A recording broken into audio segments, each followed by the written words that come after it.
Alan Dulles is the man behind the CIA and considered to be the one who founded the Central Intelligence Agency. And he not only lived in Bern, Switzerland for many, many years, but he's also of Swiss descent of the patrician Malay family of Geneva, the gene of Eve, Geneva. And here you can see the cloak and dagger and the Swiss laws of silence smiling through their teeth. Now this is very interesting. It's the EIR, the Executive Intelligence Review from July 5th, 1983. And if I scroll it down, I do it slowly so you can punch pause and read the whole thing yourselves. There's a lot more in it, you know, I just show you a couple of things. Only the things here concerning Alan Dulles in Switzerland. And I put it anyway. I put it in the links for you in the description underneath the video, so you can all look it up yourself. And here it says Alan Dulles. He arrived in Switzerland in 1942, and he was there in 1917, meeting with Lenin. He was friends with Lenin. You see, the guy who killed all the Russians. And only the poor Russians, the people, you know, the army deserters and farmers. He was together in bed with Nazi supporters, and so this is, you know, Octagon, Swiss, the Swiss Huns. And here he was he represented IG Farben. I'll come back to that later. He was in bed with all the Nazis, this guy here, who became the first, you know, civil director of the CIA. Yeah, here it says, Dulles, whose family was related to the Geneva patrician family of the Malay, had been with brother John Foster, so he's Swiss, his ancestors are Swiss. They're all Swiss. Every time it's Swiss, Swiss, Swiss. The Huns have taken over with their broad skulls, non-European. So you can read the whole article. So this is the Executive Intelligence Report. So here it says too in another book, I put it all in the links for you, that the Geneva headquarters of the CIA and the OSS was run by the Malay Prévost family, whose descendants include Alan Dulles of the CIA. There you go. CIA is Swiss. They took the head of it and they let only Swissies in on all key positions. Here's some more. In 1921, Alan Dulles was posted to Bern, Switzerland, by his uncle Secretary Lansing, where he took over the role of Chief of Intelligence in the American legation. In Switzerland, Dulles was met by his cousins, you know, they're all cousins, members of the Malay family. Dulles' uncle, Petit Dulles, had married the Swiss-American Julien Mallet-Prévost. Both the Prévosts and the Mallets were uniquely powerful families in international politics and finance, holding hereditary seats in the Council of 200, ruling Geneva, Switzerland. This group, with the British royals, formed a joint committee of spy masters working for the aristocracy that went back to at least the 18th century. The Mallet-Prévost were also responsible for injecting the Scottish rite of masonry into the United States. By the mid-1920s, Dulles, his name was not Dulles, but Dulles, was tapped to be the first secretary of the American embassy in Berlin. Dulles was also a director of the Schroeder Bank, well that's Schroeder, that handled Hitler's personal funds. In June 1920, American Army Captain Truman Smith was brought into the Berlin mission as a military observer. In 1922, after Mussolini, in the pay of British intelligence, had taken over Italy, etc., etc. Well, this guy is Swiss, you know, and they're not French, you know, these names are French, but they have all brachycephalic Huns heads, from Geneva all the way up to Basel, all the way down again to Tessin. They're not Italian, French or German. They are a completely different species, as I already told you, and they're everywhere. They have taken over all key positions. And here's some more. Here it says how they are. Well, you just can't see that. So Alan Dulles and the CIA, its Office of Scientific Intelligence, positioned to research mind manipulation and the use of drugs in such matters. Even though the CIA was clearly behind many of the mind control programs, you know, like the Monarch and the MK Ultra, and just remember the latest attack on the beach is also connected again to Switzerland. See my films about how they manipulated how they provoked the Tunisians by throwing down their national hero, you know, and it came out 6 days before the attacks, and this guy was on drugs again, just like the Germans with the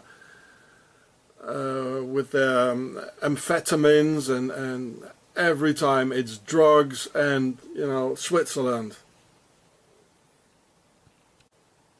And here in the same time, during the war, there was a British ambassador, yeah, well, probably to Switzerland, and his name was here, British Ambassador Victor Mallet, of the same family of the CIA Dulles. It's all Switzerland, Switzerland, Switzerland. Swiss, Swiss, Swiss. Alan Dulles, or I'd rather say Alain Dulles, he was a lawyer, as many of these men on powerful positions usually are. And he worked already at the US Embassy in Bern in 1917, where he got friends with Vladimir Lenin, who also spent many, many years in Switzerland before they let him loose on the Russian people, killing millions during the Red Terror, mostly murdering Russian peasants and army deserters. These good Russian men opposed to war and against those pharaonic tsars from Tsar, meaning a king in demotic pharaonic, as in a tsar, coffages, a box to put the king in when he's dead. So here you can see the house where Lenin lived in Bern, which is in the Seidenweg 8, number 8. And this is where Alan Dulles came in all the time, you know, as he was living just around the corner in the Herrengasse, number 23. I could have gone and have a, you know, videotape it all for you, because this houses still exist. But as I can't go out of the door, you know, I haven't been out for weeks now, because of the Swiss terror and their police lying things together and all that. Well, you know about that. So here's the entire article. I can scroll it down here for you, and I'll put in the links for you anyway.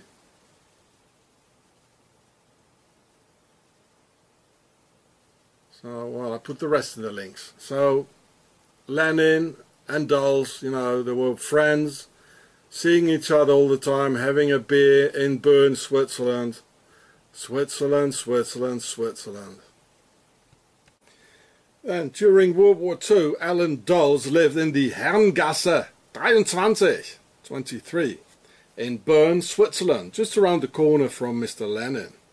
Being the Swiss director of the Office of Strategic Services, the OSS, again SS in it, as most of his pals were, and predecessor of the CIA, where he had mostly Nazi friends from Octagon and meeting many German Nazi officers. And it was of course also the OSS and Alan Dulles of the Swiss, you know, like this, you know, the Swiss Red Cross and all that, that had all these guys come to the US, you know, and give him a post to this in the CIA. They all came into the CIA. All these. This is what happened. Alan Dulles, Switzerland, with their broad skulls, non-European. So this is, yeah, Alan Dulles on Wikipedia. There he is. He looks so innocent, you know, as the Swiss always do. But oh dear, be careful. So here I scroll down here, early career. Yeah, early career. So, and as a lawyer, he also worked for the Schröder Bank and represented I.G. Farben in America. The ones who produced Zyklon B to eliminate all the Jews and their children, of which Swissy, Alan Dulles, was part of the whole genocidal construction by the Huns of the Alps, with their Central Asian brachycephalic head forms and non-European Hun skulls. Every time Switzerland is involved in all these crimes against humanity, and they occupy all key positions, every time Switzerland, Switzerland, Switzerland. So here it says, Zyklon B. There you go. He also handled I.G. Farben's litigation up until 1942. I.G. Farben was a large company in Nazi Germany, notorious known for producing Zyklon B gas used to kill Jews in the concentration camps. So, I mean, what is this so-called American doing for a Nazi company producing poisons for a genocide? Well, he was not American, he was Swiss, it was Malay. And the Swiss were on both sides, you know, in the US, in England, and of course they financed the Nazis and all that. And they got filthy, filthy rich. Here it says Herrengasse 23. That's where he lived. Just around the corner from, well, there's a lot from Lenin. So there's a lot more to read here. I'll put in the links for you as well. There you go, another Swissy who got through the Operation Paperclip, got them all into the US. That's what I've been telling you. All these black people being randomly shut down today in America's street. Well, it's Octagon. There are 1 million Swiss Americans actually at the moment in the US, and they've taken over all key positions. And they're going to do the same thing as they've done in Nazi Germany to the Germans. And you could see by the head forms the Germans are not the same. I'll put the link of this article of a guy who's living in, an American living in Switzerland, and apparently he read my, he saw my videos as well. So I put the entire link in the descriptions, so you can read yourself the 10 reasons why Switzerland is home to the CIA. Well, at least the 10 reasons of this American guy in Zurich, who's not so fond of Switzerland either, apparently. And I told you so in one of my previous films that it has been deleted now. The title of my film was Octagon Rules Over Pentagon. And it's so true, it's 100% true, that Octagon rules over Pentagon. Then, after the war, which was a great success for the Swiss and their Alan Dulles, he became the first civil director of the CIA from 1953 to 1961. Swissy had the head of the CIA on the Swiss sleeper agent Eisenhower, and with Swiss gay Edgar on top of the FBI, Swissy everywhere, and bye-bye America. So you can understand that Swiss Alan Dulles only lets Swissies in on all CIA's key positions.